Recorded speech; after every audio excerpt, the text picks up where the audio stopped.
In Affinity Photo, you can use various filters to create all kinds of effects. One of the best ones, procedural textures filter.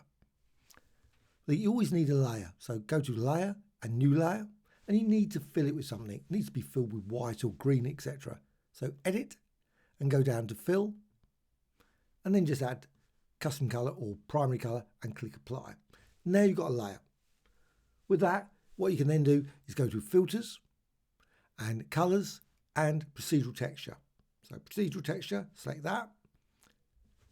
Real great start pointing is the presets. So preset, just go down there and you should have this one, smooth bars. Select that and you can see the result of that. You've got this equation here.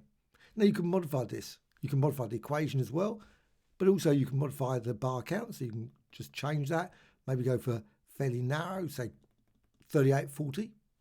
Also, you can go for smooth size and you can push that down and make it just very sharp. That's what I'm going to go for. So just set it down to 0. And then once you've done that, you go up here, RGB. That's what's being used at the moment. So you've got black and white. Click there, and click there, and then click A. Now you can't see anything, but it's using the alpha channel. Now click apply.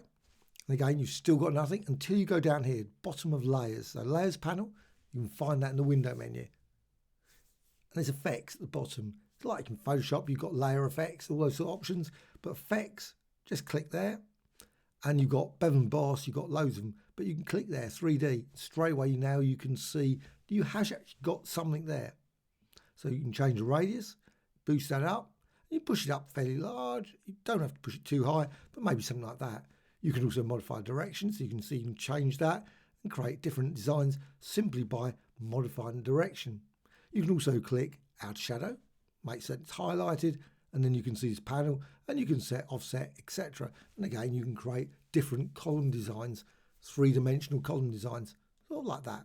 A variety of different designs can be created. Maybe go again to 3D, and you've got also profiles, which are really useful. Anyway, please add a thumbs up if you like this video, really appreciated.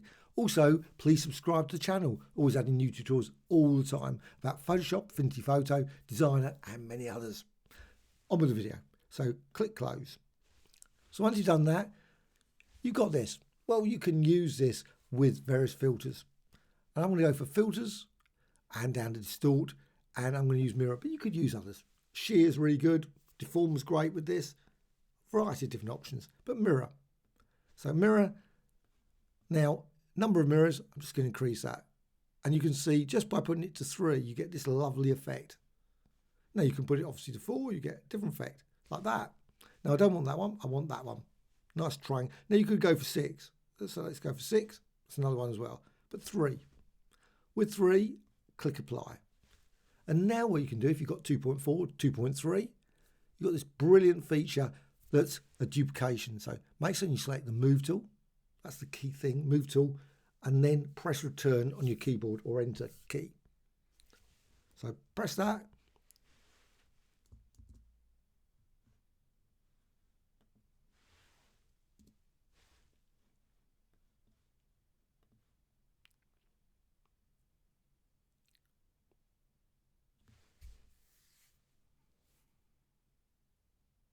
If you're using 2.3 or 2.4, what you can then do is use the move tool, make certain that's selected, and press return or enter on your keyboard.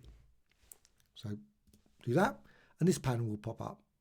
So you've got move/duplicate, and then you've got this option, duplicate. And straight away you can see what happens. You've got duplicate, you can put it up to 4, 5, or 6, and you can see it redarkens it up. Also, you can turn around and say scale, and you can turn around, just reduce down and create all kinds of these lovely designs simply by changing the scale to 90, or maybe number of copies. You can increase that. Obviously, go all the way. Let's go all the way down, 25, 30. What it does, it creates multiple layers. Now you can do this manually, of course, and just resize it manually. But now what you can do, you can also go for rotation.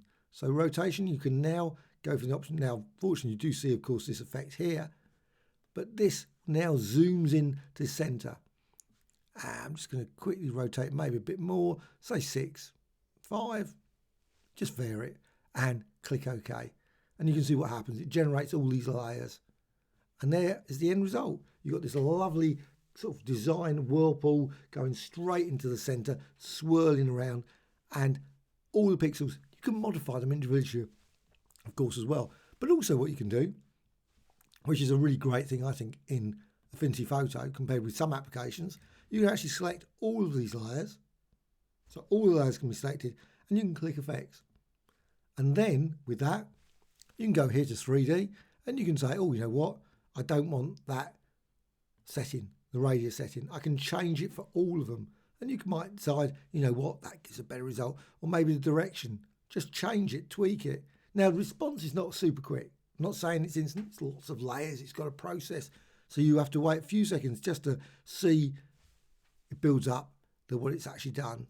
So you might, you know, but after a while, you get fairly used to sort of generating this sort of design. And also you can go to Profile, click there, maybe select different profiles, and the result, of course, will be different as well.